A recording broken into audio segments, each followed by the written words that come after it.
जय नीम करोली बाबा, जय नीम करोली बाबा, जय नीम करोली बाबा। भक्तों के रखवाले मेरे स्वामी अंतर्यामी मुझ पर अपनी कृपा सदा बनाए रखें और अपने भक्तों के संकटों को दूर करते रहें। सर्वत्र सदा घर की जानो, रूखो सूखो ही नित खानो। शबरी के बेरों को, सुदामा के तंदुल को और विदुर के साग को भगवान ने बहुत महत्व दिया है। नीम करोली बाबा की ना जाने कितनी ऐसी लीलाएं हैं जहां उन्होंने ऐसे भावपूर्ण अर्पण को राजसी भोगों की अपेक्षा अधिक प्रेम से ग्रहण किया है। ये कथा रमेश चंद्र पांडे जी के परिवार की है, जो बाबा जी के बहुत बड़े भक्त थे, लेकिन उनकी आर्थिक स्थिति कुछ ठीक नहीं थी। लेकिन पांडे जी के घर में जो कुछ भी उपलब्ध होता उसका वो प्रसाद बनाते और उनकी पत्नी और उनकी बड़ी बेटी शांता उसे लेकर बजरंगगढ़ में महाराज जी के पास चले जाते। बड़े प्रेम से वो महाराज जी को प्रसाद पवाते, क्योंकि भगवान भक्तों के वश में होता है। इसीलिए महाराज जी भी वो प्रसाद बड़े प्रेम से ग्रहण करते। जब भी रमेश चंद्र पांडे जी की पत्नी और बड़ी बेटी महाराज जी के लिए प्रसाद लाती तो महाराज जी हंस के पूछते, क्या लाई है, और उसे लेकर बड़े प्रेम से ग्रहण कर लेते। एक दिन की बात है, पांडे जी की पत्नी ने जौ चना गेहूं की मिश्रित रोटी बनाई और एक सब्जी बनाकर महाराज जी के पास चली गईं।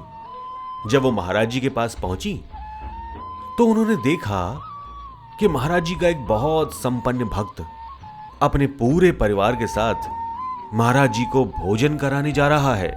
पांडे जी की पत्नी ने देखा कि उस संपन्न परिवार की बहू ने चांदी के बर्तन निकाले और उसमें विभिन्न पकवान परोसकर महाराज जी के सामने रखना शुरू कर दिए। जब रमेश चंद्र पांडे जी की पत्नी ने यह देखा तो अत्यंत संकोच के कारण उन्होंने अपनी लाई रोटी सब्जी का कटोरदान छुपा लिया। पर अंतर्यामी नीम करोली बाबा तो सब जानते थे। इन्होंने तो शबरी के जूठे बेर खाए हैं, इनसे कौन क्या छुपा सकता है।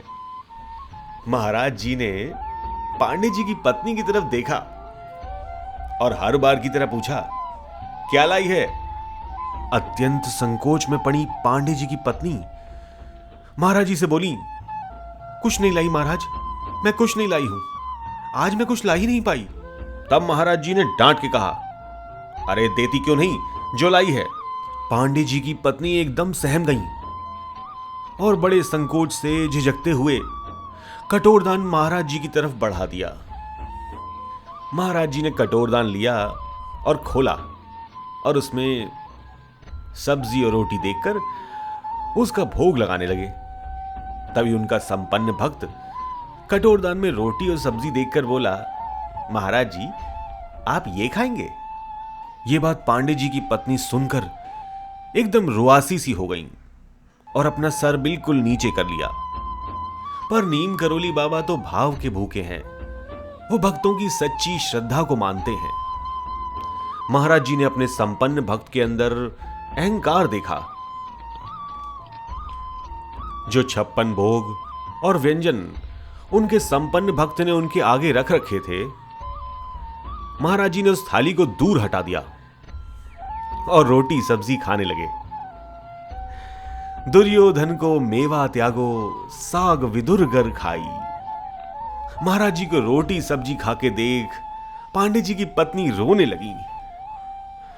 उन्हें पता चल गया कि भगवान तो सिर्फ भाव के भूखे होते हैं, परंतु महाराज जी अपने संपन्न भक्त को दुखी करना नहीं चाहते थे, तो उसकी चांदी की थाली में से भी कोई व्यंजन उठा के कभी कभी खा लेते थे। पर बड़े चाव से तो वो रोटी और सब्जी खा रहे थे। अब जब महाराज जी ने भोजन कर लिया तो उसके बाद मधुर व्यंजन खाने की बारी आई। तो महाराज जी के संपन्न भक्त ने चांदी की कटोरी में चांदी के चम्मच में मेवे से भरी हुई खीर महाराज जी के सामने अर्पण करी। महाराज जी ने उसमें से थोड़ी सी खीर खाई और बाकी खीर पांडे जी की पत्नी की तरफ बढ़ा दी और कहा, ले इसे तू खा ले। अब पांडे जी की पत्नी संकोच में पड़ गई कि बाबा जी ये क्या कह रहे हैं। वो तो बस देखती रही कि बाबा जी क्या कह रहे हैं, ये खीर मैं क्यों खाऊं। अब महाराज जी ने दोबारा डांट के बोला, अरे खाती क्यों नहीं। अब जब दूसरी बार महाराज जी ने डांट के बोला तो पांडे जी की पत्नी ने वो कटोरी उठा ली।